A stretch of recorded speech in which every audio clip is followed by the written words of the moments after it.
നാട്ടുകാരിയെ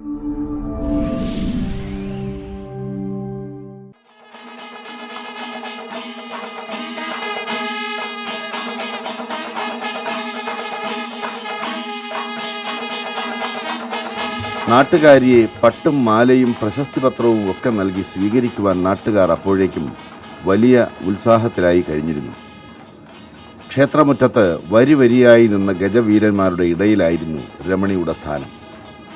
ഇവർക്കിടയിലാണോ ഞാൻ നിൽക്കേണ്ടത് എന്നൊരു സന്ദേഹം നിറഞ്ഞ നോട്ടം രമണി നോക്കി. പഴയ ഓർമ്മകൾ മനസ്സിൽ ഇരമ്പി ആർത്തു വന്ന നിമിഷമായിരുന്നു അത്. ചേർത്തലയിൽ വെച്ച് നടന്ന ആ ദുരന്തം. അതിനുശേഷം ഈ ആൺവർഗം നിൽക്കുന്നിടത്തേക്ക് രമണി പോകാറേയില്ലായിരുന്നു. ഇവറ്റകളെ ഒന്നിനെയും വിശ്വസിക്കാൻ കൊള്ളില്ല എന്ന വിശ്വാസമായിരുന്നു രമണിക്ക്.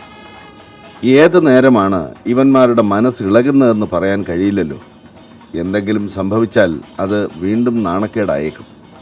അതുകൊണ്ട് തോട്ടത്തിൽ കുളം ഗോപാലൻ്റെയും ചെർപ്പളശ്ശേരി ശേഖരൻ്റെയും ഇടയിലായി ഒരുക്കിയിട്ട ഇടത്ത് കയറി നിൽക്കാൻ രമണി ആദ്യമൊന്ന് ഭയന്നു. അപ്പോൾ നാട്ടുകാരും വീട്ടുകാരും ഒക്കെ ചേർന്ന് ഗ്യാരണ്ടി നൽകി. നീ ധൈര്യമായി കയറി നിൽക്ക്, ബാക്കി കാര്യം ഞങ്ങൾ ഏറ്റു എന്ന് അവർ ഊർജിതപ്പെടുത്തി. അതോടെ രമണിക്ക് ആത്മവിശ്വാസമായി. പിന്നെ മറ്റൊന്നും ഓർത്തില്ല. അവർക്കിടയിൽ കയറി കുലീനയെപ്പോലെ നിന്നു. ആരും ഒന്നും ചെയ്തില്ല.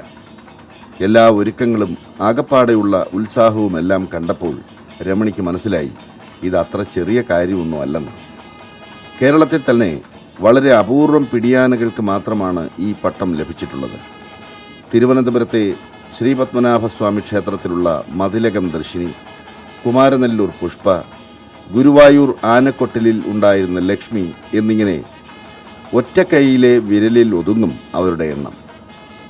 ആകാര സൗഷ്ഠവമാണ് ഒരു കൊമ്പനെ പ്രിയങ്കരനാക്കുന്നതെങ്കിൽ പിടിയാനയെ സംബന്ധിച്ച് അതിൻ്റെ സ്വഭാവ സവിശേഷതകളാണ് പ്രധാനം.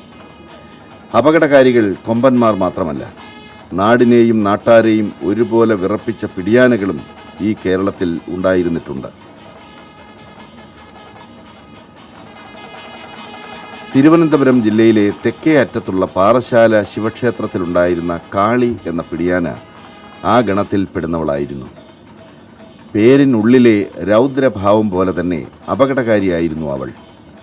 ആളുകളെ ഓടിച്ചിട്ട് പിടിച്ച് തല്ലിക്കൊല്ലുന്നതോ ചുരുട്ടിയെറിയുന്നതോ അല്ല ഇവളുടെ താല്പര്യം. പകരം പിടികൂടുന്ന ആളിൻ്റെ തല പറിച്ചെടുക്കും. അങ്ങനെ ആ ആനയ്ക്ക് തലതിന്നി കാളി എന്ന പേര് വന്നു. അങ്ങനെ കൊമ്പന്മാർക്ക് പോലുമില്ലാത്ത രൗദ്രഭാവവും ഹിംസ്ര സ്വഭാവവുമുള്ള പിടിയാനകൾ ഈ നാട്ടിലുണ്ടായിരുന്നു.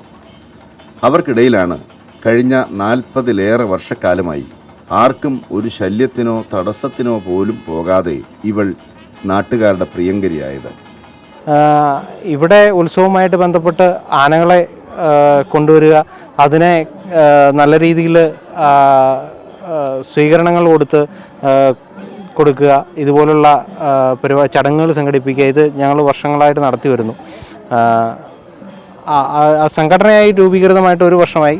ആ 1-ാം വർഷത്തോടനുബന്ധിച്ചാണ് ഇപ്പോൾ കുട്ടന്തടത്തിൽ രമണിക്ക് തിരുമാറാടിയിൽ വന്നിട്ട് ഏതാണ്ട് 38 വർഷം കഴിഞ്ഞു. ആന 4 വയസ്സുള്ളപ്പോഴാണ് തിരുമാറാടിയിലെത്തുന്നത്. 1973 കുട്ടന്തടത്തിൽ വർഗീസ് എന്ന് പറഞ്ഞയാൾ അദ്ദേഹത്തിൻ്റെ സർക്കസിന് വേണ്ടിയിട്ട് കൊണ്ടുവന്നതാണ് ഈ രമണി.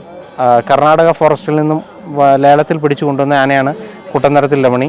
അതിൻ്റെ സൽസ്വഭാവവും നാട്ടുകാരി എന്നുള്ള ഒരു വിശേഷണവും വെച്ചിട്ടാണ് ഞങ്ങളിപ്പോൾ പട്ടം കൊടുക്കുകയുണ്ടായത്. 2 വർഷം മുമ്പ് ചേർത്തലയിൽ വെച്ചിട്ട് ഒരു കൊമ്പനാന ഈ രമണിയെ മറിച്ചിടുകയുണ്ടായി. എന്നിട്ട് പോലും അതിൻ്റെ ശാന്തത കൈവിടുന്ന രീതിയിലുള്ള യാതൊരു നടപടി അതിൻ്റെ ഭാഗത്തു നിന്നുണ്ടായില്ല. പെട്ടെന്നൊന്ന് പേടിച്ചെങ്കിൽ പോലും എഴുന്നേറ്റ് നിന്ന് ഒരു സംഘർഷം ഉണ്ടാകുന്ന രീതിയിലുള്ള ഒരു സംഭവം അവിടെ ഉണ്ടാകാത്ത രീതിയിലുള്ള ശാന്തത ആനയുടെ ഒരു പ്രത്യേകതയാണ്. അതിലുപരി സ്വന്തം നാട്ടുകാരി എന്നുള്ള ഒരു പരിഗണനയും തിരുമാറാടി ഇന്നുവരെ കണ്ടിട്ടില്ലാത്ത ഒരു ചടങ്ങും, ആ ഒരു രീതിയിലാണ് ഞങ്ങളിവിടെ ആ ചടങ്ങ് സംഘടിപ്പിച്ചത്.